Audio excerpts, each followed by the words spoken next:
How do you see OnlyFans influencers or OnlyFans content creators as a content creator? I don't see myself on that anytime soon, I guess. There was one point I was like, okay, should I start an OnlyFans? Because I was so bored. I wanted to try something new. But obviously I did not. Because also the fact that it is still looked down upon here, especially in India. So in my case, in my personal opinion, if I am doing something, if I am working on something, I want to proudly say that I'm working on this. I don't think if I work on OnlyFans, I'll be able to say that ever here, at least in India. So, and of course, with a lot of that, like a lot of baggage comes with that, because even if I start an OnlyFans and I start only just posting about my daily life or just like a BTS of my life or something like that, it will still be looked down upon, even though if I do the same thing on my Instagram subscriptions or my YouTube subscriptions, memberships. You get it? Even if those things are also targeted towards a similar thing, it's just that they are better platforms. They don't have that kind of tag on them. Let's compare Indian beaches versus Indonesian, Vietnamese, Thailand beaches. Right. What is the difference? There's no staring. Okay. Yeah, I mean, Indian beaches, anywhere you go, there will be people, and even when I consider Goa, a Goan beach, people are just like looking you up and down, taking sneaky pictures. So comparing India with other beaches like in Thailand or maybe, nobody really cares. Nobody really cares what you're wearing. You're on a beach. You are kind of supposed to wear a bikini. If you don't want to wear one, that's okay. Nobody's gonna judge you for that. Nobody's gonna look you twice, or nobody's gonna take sneaky pictures. It's us, Indian men especially, majority of them. Again, my whole point on this is because there's not enough literacy. India is still not complete. Like, I don't even think we are 50% literate. Like, we don't have that kind of literacy here. And so because of that, the beaches here, people are not comfortable going, like, especially in terms of women are not comfortable going to like these beaches all by themselves to like, let's go for a swim. So even though we live in Mumbai, which is ideally an island, I should be able to go to swim whenever I want, right? Like, that's what I think. Okay, I want to swim. Let me just take a dip in the ocean and come back. But that is just not possible here, because even if I wear shorts on the Jew beach that I go, there'll be people looking at me. And I'm not talking about 1 or 2 people. I'm talking about easily 50 people at that beach. Something similar, I have a story to say. So I met, I was traveling to Rishikesh. Yes, I was in Rishikesh, and I met these two brothers, twin brothers. They were from Germany? No, England. So, and coincidentally, like, I met them, and after a week, they were supposed to come to Mumbai, and coincidentally, on that particular day, I was in town shooting, and I just saw them on the road. Okay. So South Bombay, I was there, and South Bombay has all these heritage buildings and stuff, right? Yeah. So I just chatted for 5 minutes, and I was like, hey, what's up? Nice to meet you. Like, it was such a coincidence and stuff, and I was so glad to meet them. And they just made fun of saying, oh, so this is the place where we ruled. And I was like, I'm never talking to this person again. So colonial mindset is still there? It's still there. So they think they colonized and they are the best. They are the best, yeah. Okay. And so they come here and then they make fun. Okay, this is the place where we ruled. And you know, so proud. Like, it's not like, I mean, it's not like there's a way to say things, but they seem so like, they take pride in that fact that we were ruling on you. They were not just ruling, they were looting, and they were doing a lot of horrible things. Exactly. And there is a whole history behind it. Yeah. In the 17th or 16th century, India was the largest economy in the world. Right. India was producing almost like 1/3 of the world GDP. But when British left, India was one of the most underprivileged countries and still developing. Still a developing one, exactly. Maybe, okay, but we are ruling England now through Rishi Sunak. Maybe it's time to take, I don't think 100%, but yeah. time changes. Yeah. Today I will be conversing with Forum Shah. Forum Shah is a travel blogger. She is making travel contents on YouTube as well as Instagram. In today's conversation, we will be discussing about how to become a travel blogger in 2023 and hidden gems in Asia, the impact of Onlyfans among influencers. If you like long format conversation videos, please do subscribe to this channel. Hi Forum. Hi, how are you? I'm very happy to meet you after a very long time. Right. So you've been doing really good. Yeah, tell me about your quick journey to becoming a travel influencer, to becoming a traveler. I mean, obviously, I started pretty early in 2017 and I started doing fashion and travel. Then primarily I focused only on fashion at one point. And because there were so many trends happening, so many changes happening in the influencer community, I was always like, okay, I was in the race that I need to be there, probably do something what others are doing. And so from just doing fashion and travel, which was my forte, I moved on to just doing fashion because that's what everybody was doing at that particular point. So I came into the race and then I left the race again. And when you say you came into the race, were you working before? Yes, yeah. Okay. Of course, I was working in a digital marketing agency, and after that I was working on freelancing projects basically, and had my tiny little agency as well. Influencer marketing agency? No, it was digital marketing. So for small business brands and stuff who had no idea how to get started on the internet, basically. Okay. So for brands like those, I used to freelance projects and stuff like that. And after that, I was doing pretty good, and at that particular point, I guess the money was really good. But then I switched to this because this is what I enjoy doing most. Okay. So I loved the whole validation that we get through social media. There are likes and there are comments and there are people saying things like you inspire me, that just quite motivated me and made me when I get up in the morning and I see certain DMs or something, I'm like, okay, probably this is why I'm doing what I am doing. And so after getting a lot of these validations, I was like, okay, I gotta do this full time. So I think 2018 was the time I started doing this completely full time. And ever since then, yeah, I am right here, still there, in spite of so many changes happening in the community, in the influencer community. I'm still I'm not giving up yet. You see, there's a lot of comparison on social media because right now every other person that you see is trying to be or a creator or / influencer. So this trial thing was not there when I started. You get it? Whether you do it or not. Yeah, you do it or you don't. But right now everybody is behind that, and everybody who is doing that is also the one complaining about having cringe content everywhere. But it's every other person you meet is a creator and an influencer right now. But I guess the weird part that I feel about this is that there's no authenticity left, which was there back then, because there were fewer people in this particular thing.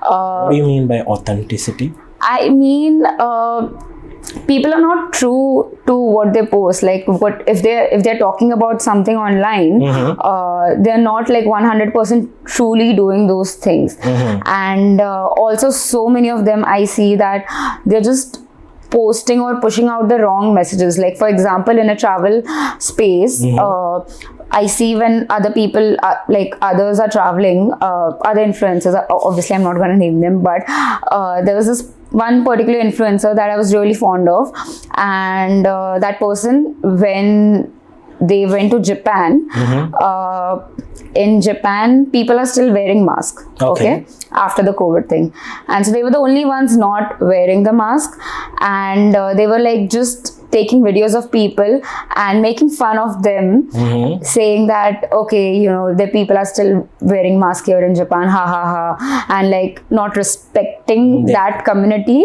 or their culture is what was really like off by me. I was like, you are just going to somebody else's country and you're making fun of them. Like, you're there to experience the culture, so might as well do it. And they were just like taking videos and everything of people and making fun of them without their consent.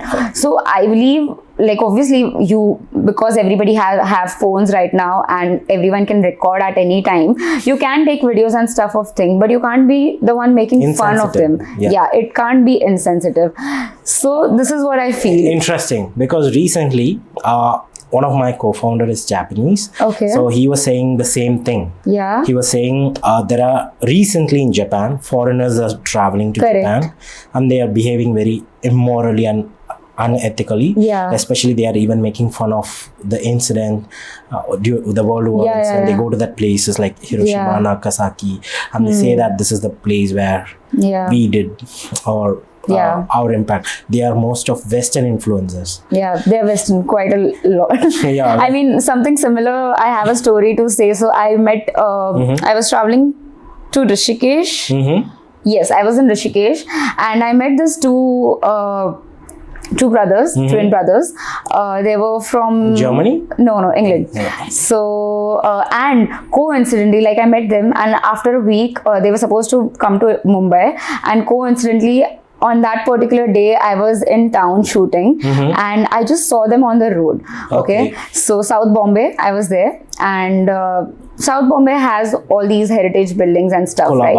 Yeah. So I just chatted for 5 minutes and I was like, hey, what's up? Nice to meet you. Like, it was such a coincidence and stuff, and I was so glad to meet them. And they just made fun of saying, oh, so this is the place where we ruled. And I was like, I'm never talking to this person again. So colonial mindset is still there? It's still there. So they think they colonized and they are the best. They are the best, top. yeah. Okay. And so they come here and then they make fun. Okay, this is the place where we ruled. And you know, so proud. Like, it's not like, I mean, it's not like there's a way to say things, but they seem so like, they take pride in that fact that we were ruling on you. They were not just ruling, they were looting and they were doing a lot of horrible things. Exactly. And there is a whole history behind it. Yeah. In the 17th or 16th century, India was the largest economy in the world. Right. India was producing almost like 1/3 of the world GDP. But when British left, India was one of the most underprivileged countries and still developing. Still a developing one, exactly. Maybe, okay, but we are ruling England now through Rishi Sunak. Maybe it's time to take, I don't think 100%, but time changes. Yeah, I mean, I don't believe in the fact that anyone should be ruling. I think we all can live in harmony, and nobody should take pride in being the dominant one and, you know, someone having a upper hand. I think we're all equals and we're just here on this planet to have fun. So with that, so it's very interesting and thoughtful of you to share these stories. Thanks. Now tell me about the beauty of Asian countries. Wow. I love Asian countries, and I love the fact that we are Asians. Because by the way, since you travel to most of the Asian countries, subcontinents, do they identify Indians as Asians? Not really. Okay. No. But we say we are Asians. Yeah, we are. We are happy and proud to say that. But they do not identify. Yeah, so they don't. They still think Mongolian race people they don't. They consider Indians and, you know, our side of like Indians, Bangladesh, Pakistan, that kind of a thing as a whole thing. Even though we are separated by borders and stuff, they still think that we're the same because they don't have that kind of knowledge and they don't have that kind of exposure about us. The kind of knowledge that we have about them or other countries, Western countries, they don't really have that. And I speak that by my experience of speaking with locals, staying at smaller villages in these Asian countries where they have never been outside their not even like country, but their, you know, district. So these people, I'm talking about these people. I'm not talking about the mass. I don't know like what the mass thinks, because they'll be at work and they'll be at corporate jobs, because they won't be at the tourist places that usually I'll be at. So I haven't had a chance. But for these people, the mass, the people who are living on the, you know, like locals basically, I'd like to call them, they don't consider us as Asians. Yes. Okay, coming back to the beauty of Asia countries. I mean, Asia is beautiful in terms of, I think we're always ahead of time. We have a lot of knowledge. We have a lot of cultures. We have a lot of different variety of food. I mean, I guess recently the top most dish or a cuisine that was coming up in 2020 or 23, and something of that was a Vietnamese dish. So, which is so cool. And regarding, like, if you're talking about food, the health benefits of this is more than the Western countries. Yes. Is what I believe. Rice, vegetables and stew. Yeah, even though people say, you know, what they're eating is rice and noodles, but they're not really made out of maida or mixed flour. Made of rice. Yeah, rice is made of rice, but the noodles and everything, it's made of a different flour. I can't recall the name right now. I'm gonna just let you know in a bit. So I'll just put it on top. The unknown ingredient. Yes. So that is gluten free. Oh. So now when you go to buy, you'll get it for like easily, I guess what, maybe 800 rupees per kg or something. It's kind of on an expensive side for an everyday use, but that's what they use and they grow and that's what they eat. So I'll tell you, during all my Asian countries visit, I've always lost weight in spite of eating a lot. Oh, yeah. Really? Yeah, I eat everything, yet I lose weight because there's no pizza, there are pizza, burger, but then when you're there, you want to eat the local food and it's always just so healthy. They grow there, like there's a beautiful set of vegetables that they have, and they're just so healthy and they're filled with so much, like so rich in minerals and vitamins, and we don't kind of get that with our Western food or fried food that we eat. So I Western think foods are not healthy at all. Yeah. So I think the best part about these Asian countries is the food. Especially the food. Like, yeah, I am a big foodie. Okay. So you've been to a lot of beaches, right? Yes. And I see your YouTube, the thumbnail only have lots of beaches. All of these, yes. So let's compare Indian beaches versus Indonesian, Vietnamese, Thailand beaches. Right. What is the difference? There's no staring. Okay. Yeah, I mean, Indian beaches, anywhere you go, there will be people, and even when I consider Goa, a Goa beach, Goan beach, people are just like looking you up and down, taking sneaky pictures. So comparing India with other beaches like in Thailand or maybe, nobody really cares. Nobody really cares what you're wearing. You're on a beach. You are kind of supposed to wear a bikini. If you don't want to wear one, that's okay. Nobody's gonna judge you for that. Nobody's gonna look you twice, or nobody's gonna take sneaky pictures. It's us Indian men, especially, majority of them. Again, my whole point on this is because there's not enough literacy. India is still not complete. Like, I don't even think we're 50% literate. Like, we don't have that kind of literacy here. And so because of that, the beaches here, people are not comfortable going, like, especially in terms of women. Women are not comfortable going to like these beaches all by themselves to like, let's go for a swim. So even though we live in Mumbai, which is ideally an island, I should be able to go to swim whenever I want, right? Like, that's what I think. Okay, I want to swim. Let me just take a dip in the ocean and come back. But that is just not possible here. Because even if I wear shorts on the Jew beach that I go, there'll be people looking at me. And I'm not talking about 1 or 2 people. I'm talking about easily 50 people at that beach. So how do you feel that time? What is the emotion? Because I don't experience the same. Yeah. I cannot experience the same in India. So I don't understand. So how does it, what kind of thought runs in your mind? I mean, earlier I used to be really conscious, and I used to be like, okay, this person's looking at me. What is he thinking? Or is this person taking a picture or a video or something like that?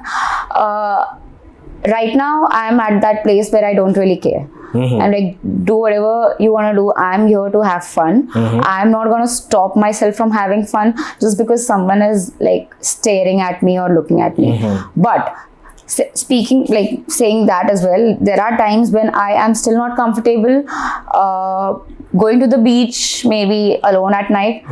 I mean, I'm in Mumbai. I'm blessed with a beautiful beach. I can have a beautiful walk like on a full moon night on the beach by myself. I would love to do that, but I can never do that because It's not safety is a problem. Yes.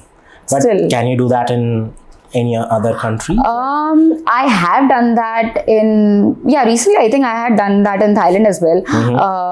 I think we were just like up till 2 a.m. at the beach, just listening to the sound of waves and watching the stars lying down, and nobody cared. There were also times when I've kept my bags and stuff, my phones, my GoPro, my like camera and stuff, and I went to the beach in the ocean to take a dip, and my stuff is as it is, untouched. So Thailand is much safer in terms of even theft and other things? No, not really. I think theft happens. Theft happens, I believe, at any tourist places. But you are lucky that night. Yeah, probably. that way I am. So, I mean, yeah, touch wood. I have been lucky in terms of safety. I've been lucky in terms of not being cheated on, like in terms of like my travels and stuff. And not being looted. So yeah, I have, during all my travels, most of my travels especially, I have only met the kindest of people. There must be like maybe a rare 1 or 2 people who would be like, okay, they want to probably have or do something, but other than that, I don't think so. I've always met the kindest people when I'm traveling. Great. So you travel alone or you travel with a friend or a partner? I do travel alone. I do travel solo, but I also love to travel with my my partner. I mean, obviously, like having a company is always fun and stuff. So that's there. With friends also, I used to travel a lot with my friends back then, but since we are growing up, you know, our mindsets changes, right? So like my idea and my style of travel would not sit well with my friends. Get it? So the travel thing with my friends has gone like really less, but yeah, I think once a year or something we would like to take a trip together, have some fun, and just like not worry about the world. Okay. For your content expense, like travel expense, does your content, what you make from YouTube or Instagram, you manage with from social media revenue, or you have to pull in from a different mode of revenue? Most of the time it is managed by the brand sponsorships that I do, plus YouTube pays, the collaborations. So you collaborate with these hotels or travel agencies? Those kind of collaborations, and even other ones like where I'm promoting, let's say, a product or something, marketing that. So most of the times that basically covers the cost of the travel and stuff. But other than that, I do have to like put in sometimes to like out of my pocket, because there are some months when especially the months from Jan to March is not a idle month for brands. For brands to put in the money in influencer marketing. That's when they are doing their budgeting thing. So at that particular point there are like not enough sponsorships happening. So if I want to like travel after that or post that or during that, I'll have to figure out from my own particular savings or expenses. But yeah, like since I've been doing this since quite a while now, I think I've got a hang of it, of when, like I know a basic understanding of when things get expensive and when things get cheaper, and when is my ideal earning season, and how can I make the most of it. So I just plan accordingly then. Okay. What did you did during COVID? Okay. Because you cannot travel. I don't think brands were promoting for travel influencers during that time because nobody could travel. So how was it? I mean, COVID was really bad for me. It was the most terrible thing that happened for me, especially, and my family, obviously. So I was doing, like, obviously I could not travel, but I was at home and I was creating those fashion, fitness, those kind of lifestyle content basically, because of course, like, content had to be put out. Did that for like 2 months, March, and then I lost my dad. So, I'm so sorry for yeah, no, that's all right. So after that, I think I took a good amount of like break to get back on social media. I could not like come out of it really well, and that's when actually reels came in. So if you didn't get on the reels back then doing things, you were late. Basically, you were late. You missed out. Yeah, I missed out on a very big chunk of time. So I missed out on good, like I was off social media for like easily 6 months or so. And so for me, and then coming back to the journey, like coming back on this with overwhelming content on Instagram, on YouTube, it was a lot for me to take in. So that had been challenging, obviously, because I was off Instagram for so long and off touch with all the people that I worked with. I had no work for 6 months, no brand sponsorships and stuff.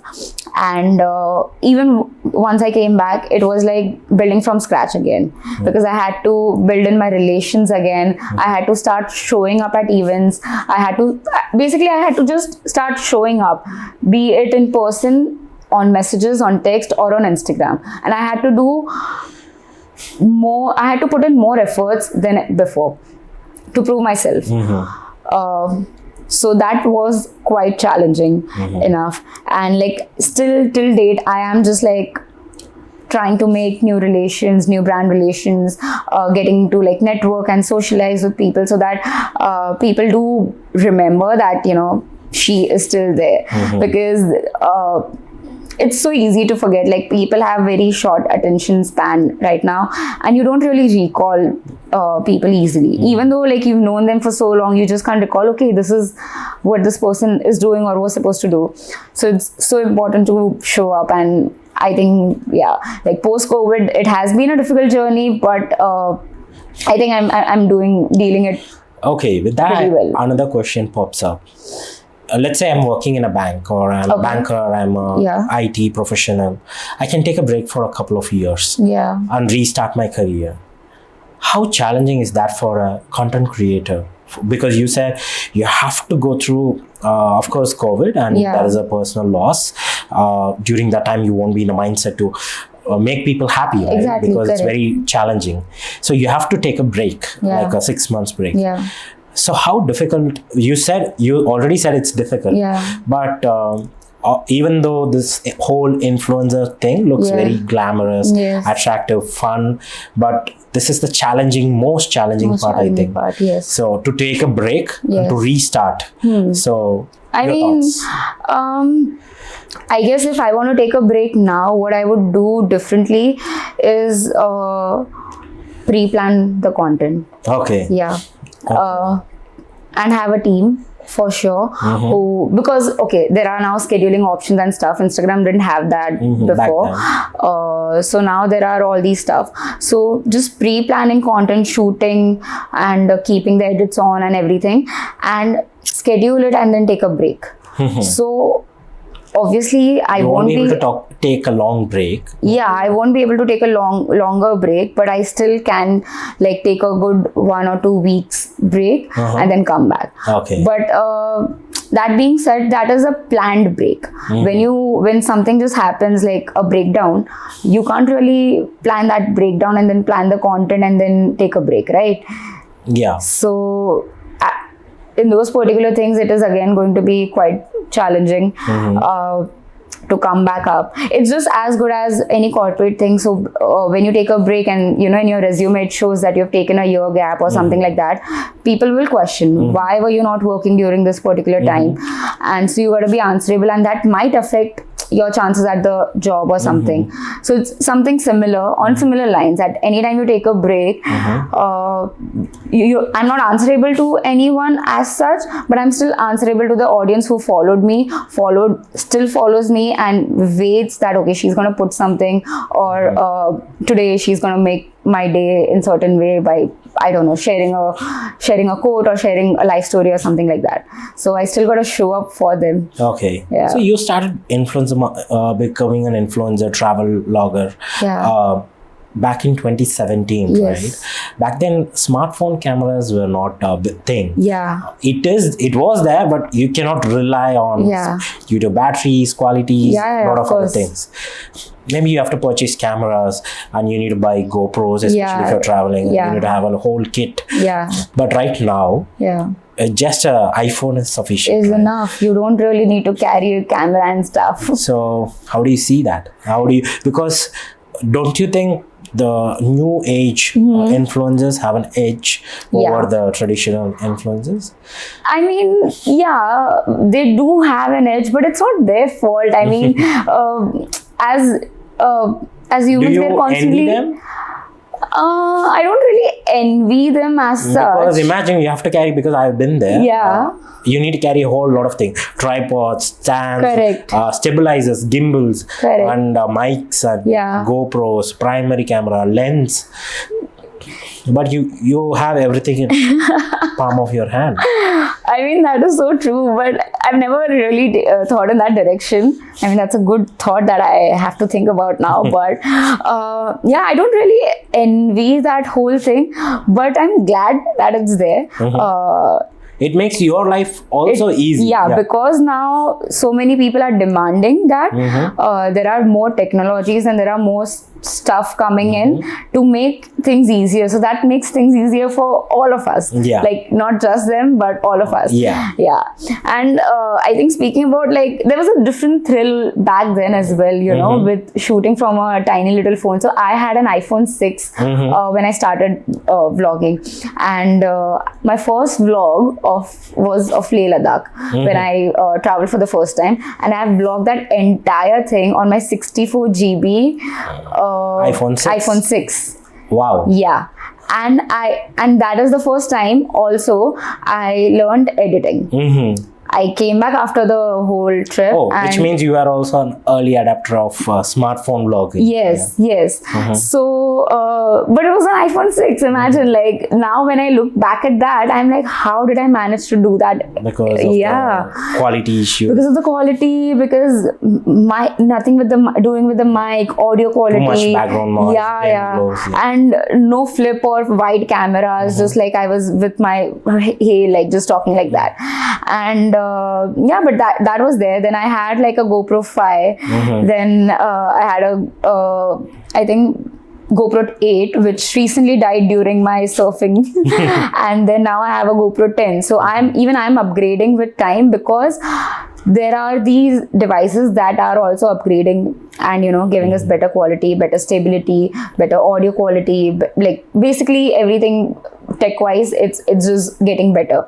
So yeah, but I had a different thrill back then. I learned all of these things. Yeah, so definitely. now, those are my skill sets. Yeah. So because I was not handed with just a smartphone with a good audio quality or a video quality, I had to learn basically to, you know, make do with what I have. Yeah. So yeah, I mean that's just my skill set, and it adds to my Okay.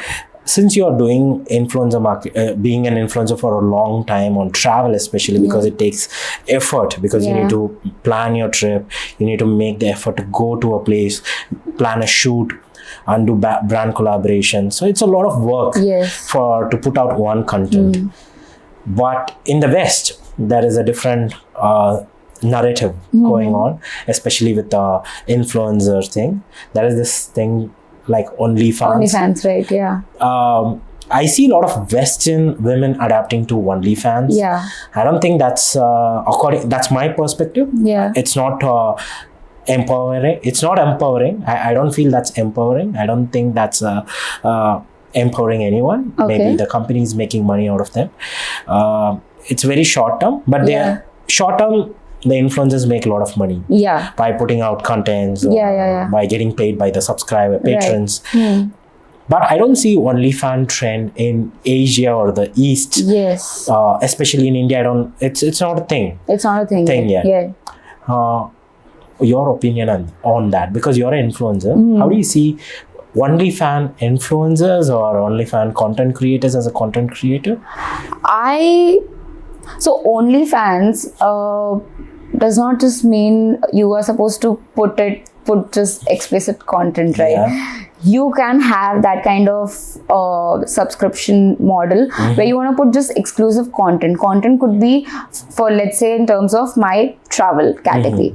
I can have an OnlyFans page and I can just share quick itineraries or quick places or just exclusive or hidden spots and beaches. Even that could be a thing, but it's an idea that is not implemented as yet. Because that's already available on YouTube. Join button. I can join you, right? Yeah. On YouTube. Yeah. Like I can be your premium subscriber. Yeah. I can join by paying, becoming a Exactly. patron. Yes. So That's the thing with Instagram as well. Yes. Instagram has now launched subscribers. yes. Yeah. So there are paid subscription patrons out there already. Yeah. But OnlyFans, a primary chunk of users demand certain explicit content. Yeah. I mean, the demand was basically. I'm so sorry, I'm getting a call. So, I mean, the demand is obviously, like, when you think of OnlyFans, it's basically for that. I mean, if I don't have a problem with any of that, I don't see myself on that anytime soon. I guess there was one point I was like, okay, should I start an OnlyFans? Because I was so bored. I wanted to try something new. But obviously I did not, because also the fact that it is still looked down upon here, especially in India. So in my case, in my personal opinion, if I am doing something, if I am working on something, I want to proudly say that I'm working on this. I don't think if I work on OnlyFans, I'll be able to say that ever here, at least in India. So, and of course, with a lot of that, like a lot of baggage comes with that, because even if I start an OnlyFans and I start only just posting about my daily life, or just like a BTS of my life or something like that, it will still be looked down upon, even though if I do the same thing on my Instagram subscriptions or my YouTube subscriptions, memberships. You get it? Even if those things are also targeted towards a similar thing, it's just that they are better platforms. They don't have that kind of tag on them. So that's... Okay. Yeah. Okay. Having said that, I have an opinion. It's my opinion. Okay. Social media, especially YouTube, have transformed... YouTube, Instagram have transformed a lot of women who were at home managing family, who chose to manage the household. They have it empowered them by making cooking content, making their daily vlogs. That empowered them. Correct. I feel. So still now any woman can go out there and say, I'm a YouTuber. Correct. They will be respected. Oh, you're a YouTuber. You're a cooking tutorial YouTuber, or a daily vlogger. Maybe pets, managing pets, managing child. There are mother influencers. They have so much respect. Correct. From the family, from the community. So I think YouTube have transformed a lot of actually empowered women. Lives, yes. Who went inside kitchen but still making a lot. A lot, correct, yes. No, that's true. That's completely true. I think it also, because watching these people, so there's a certain grandmom who makes these videos on making food for like 100 people. Like she makes videos on, today I'm making gulab jamun for 100 people, you know, and she goes from scratch on making that. It's in a village, and that videos have million views and stuff.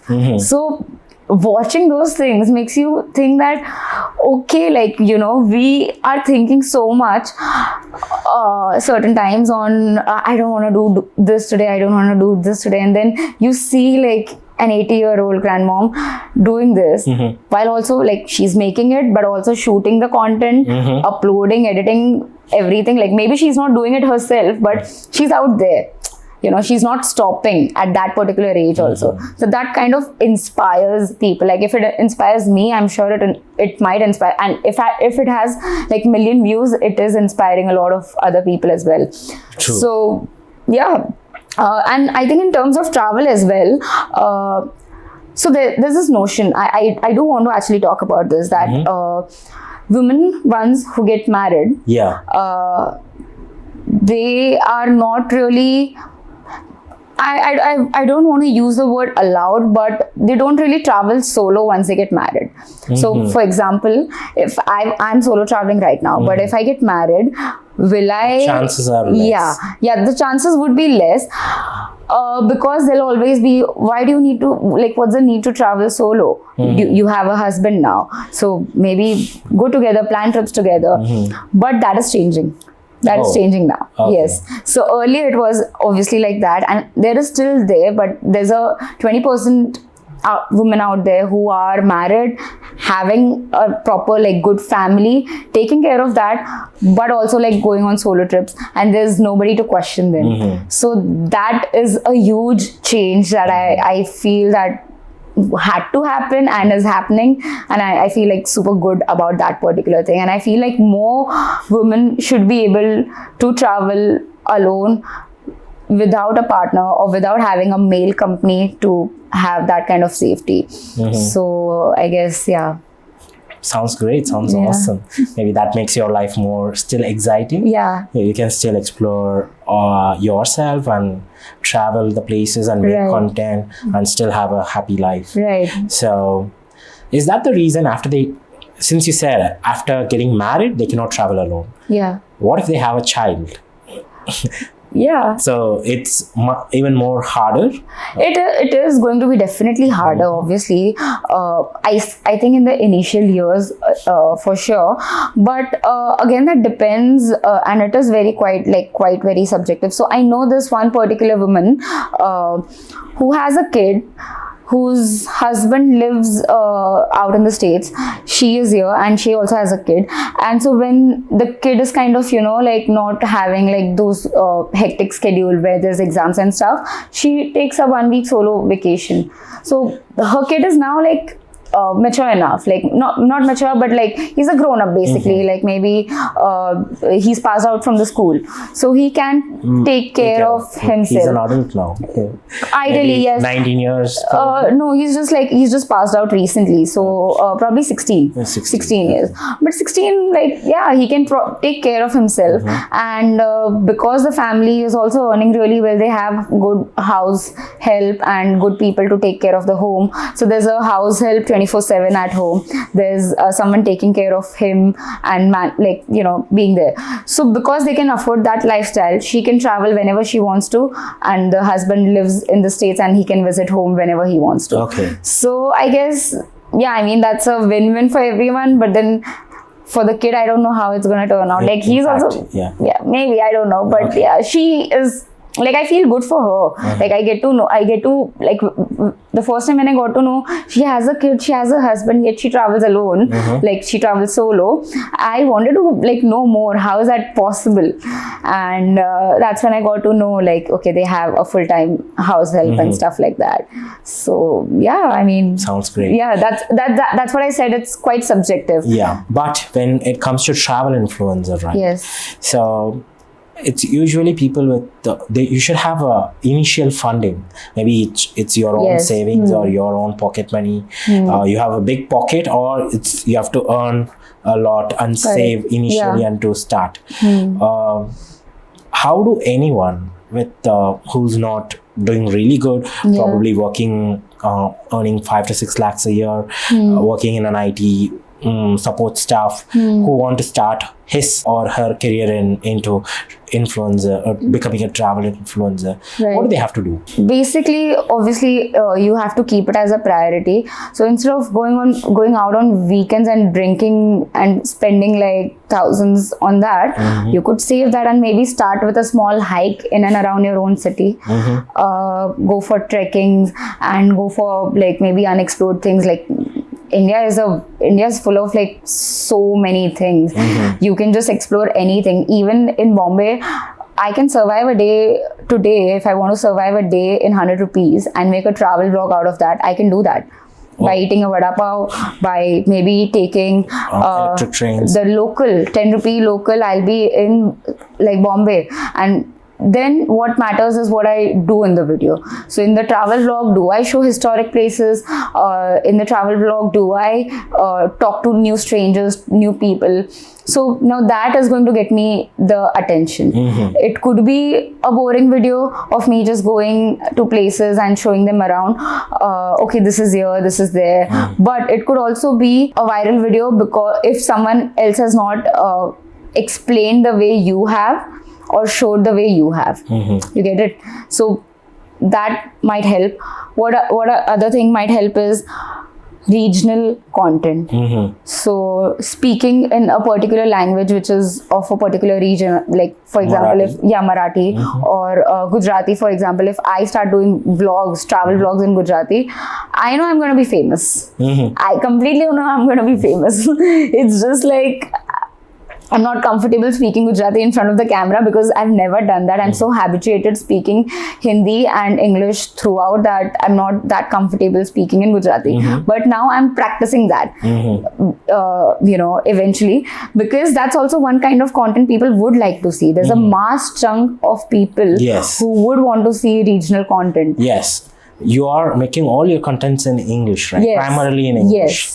So, but definitely that was part of my question. Okay. So how do you compete with this regional influencers? Because they are doing big in numbers. Exactly. Right? They're doing big in numbers. Yeah. They are having like millions of followers in a couple of months or a couple of years.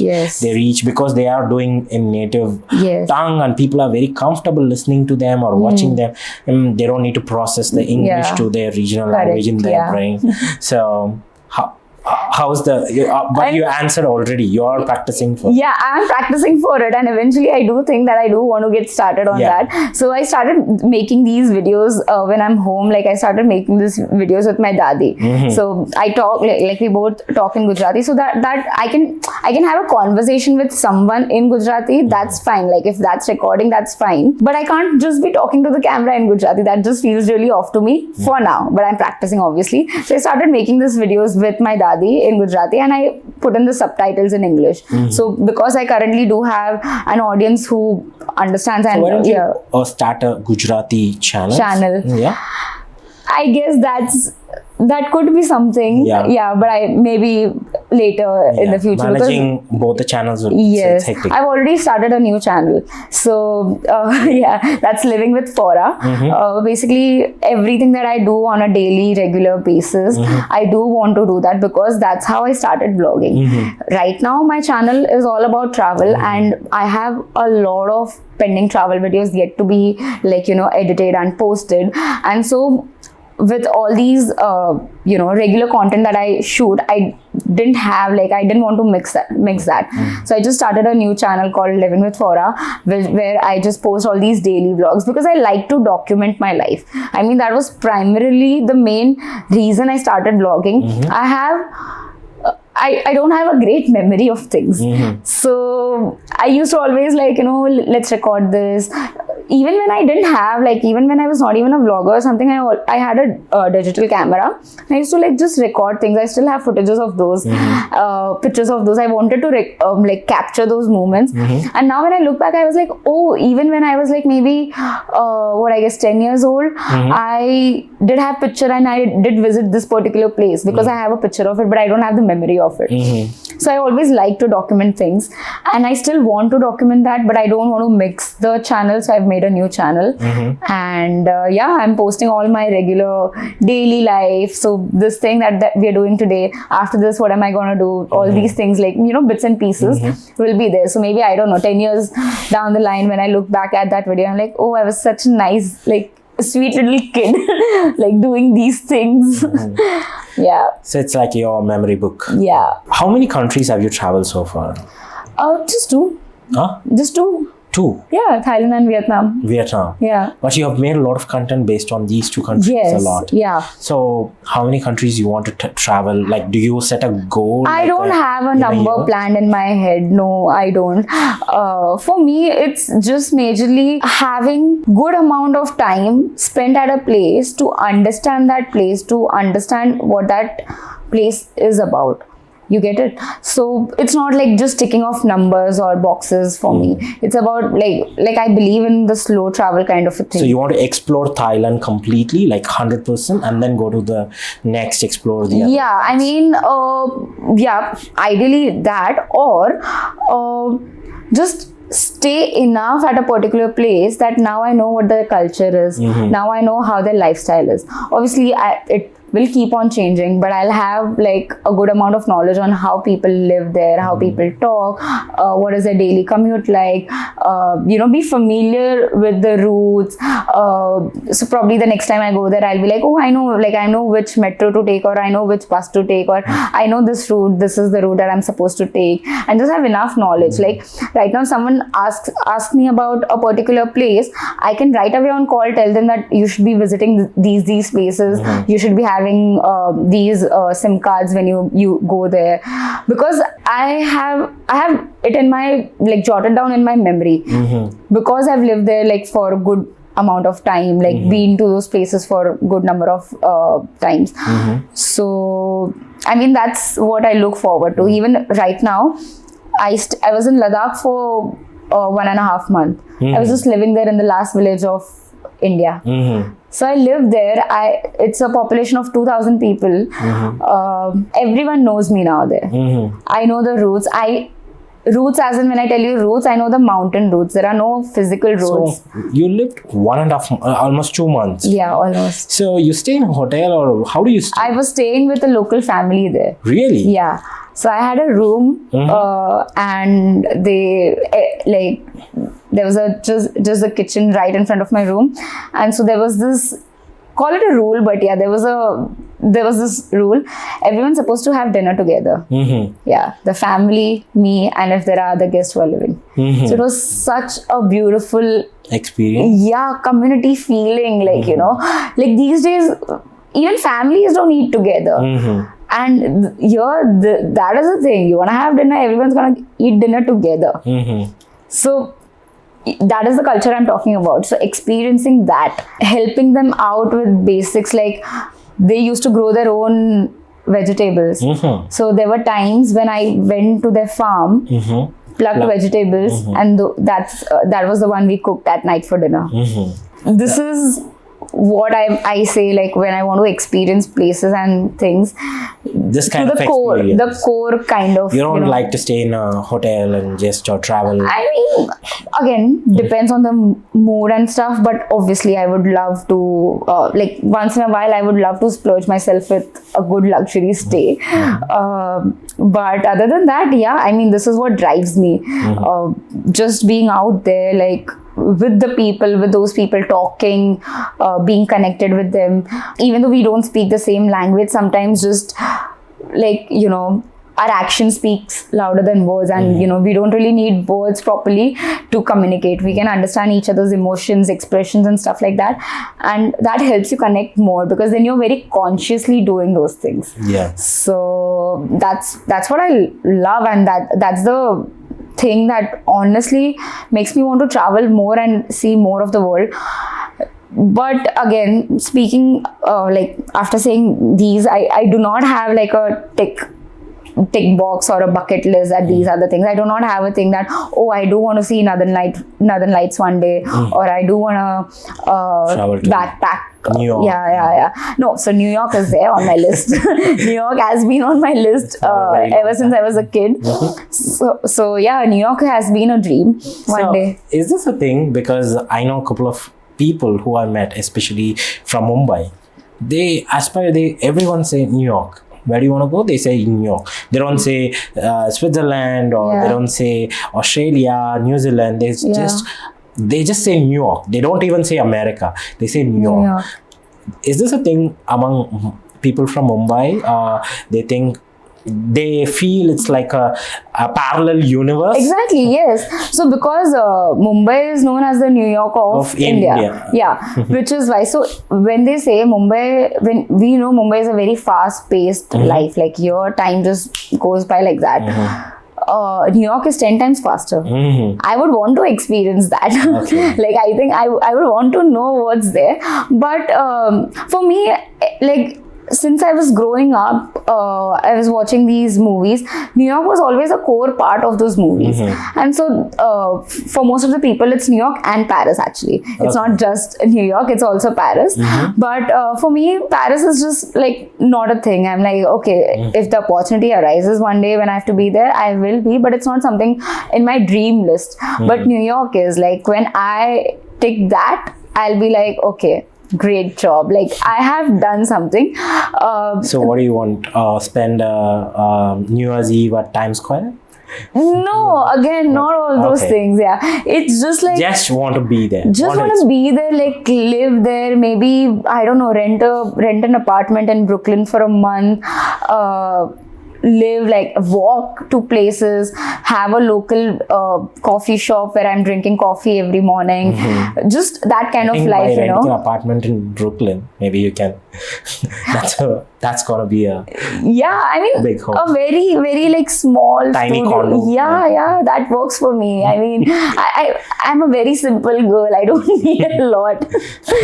So yeah, that's it actually. I don't have anything else that I want to go there and go to the bridge or go to Times Square or something like that. I just want to have live that life of New York. Now you're an influencer. You have a passion. You're very cheerful. Like, do you have any plans like to make a brand of course Forum Shah is now a brand.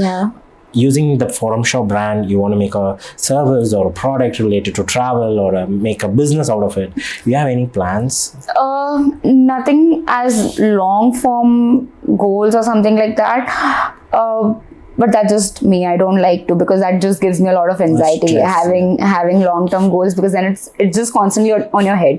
So I like to keep goals where I think they can be achievable and they will be good for me.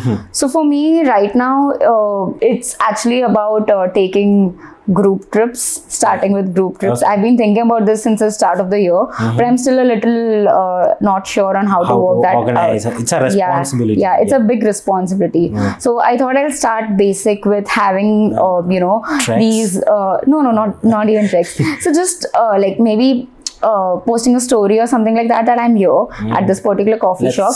If anyone's around, come down.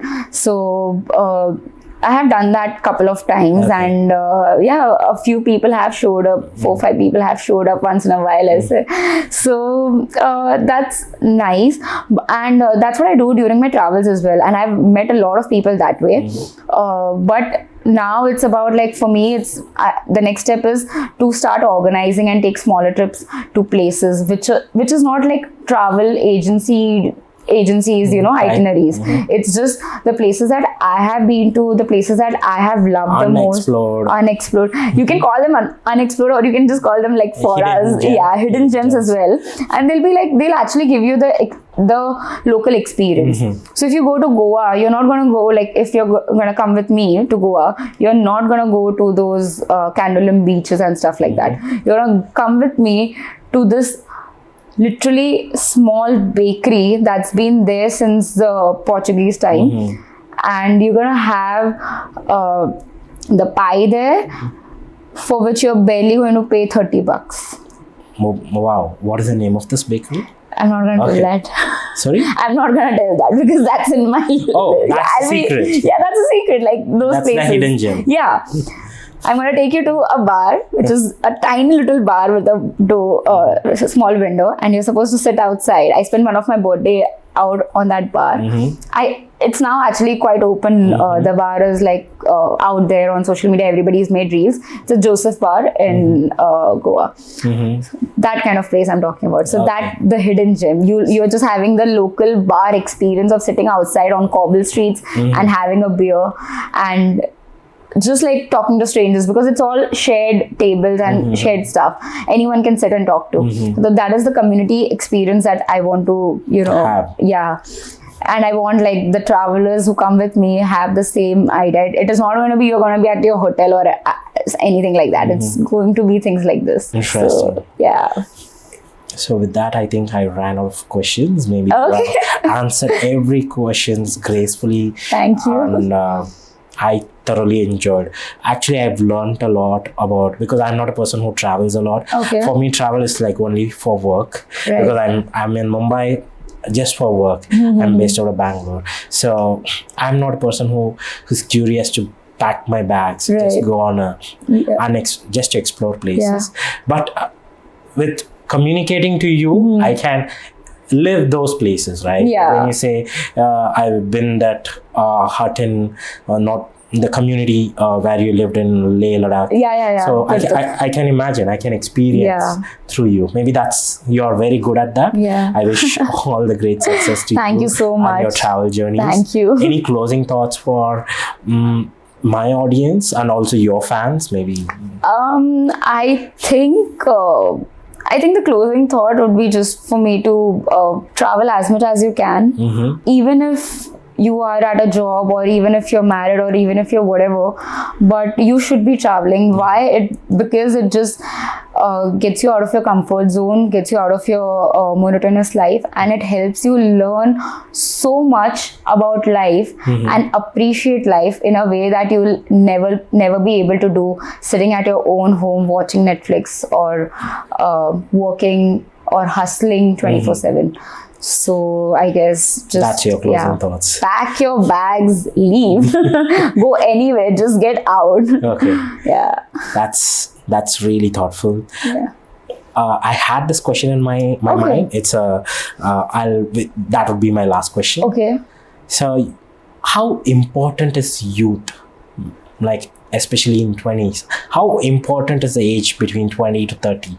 Because that's the age you have a lot of freedom, you get in your life, the control over your life, and you have a lot of energy, you have a lot of aspirations, ambitions, and comparatively less commitments in 20s. But so what saddens me is most of the people, even though they are educated, they don't make use of it in their 20s, even for work or even to explore themselves. How do you see, because you have traveled places, you have seen people, because usually West, they save a lot for their retirement and they travel in their 50s and 60s. So you have seen those people, right? So what's your thought of the importance of youth, like especially the 20s?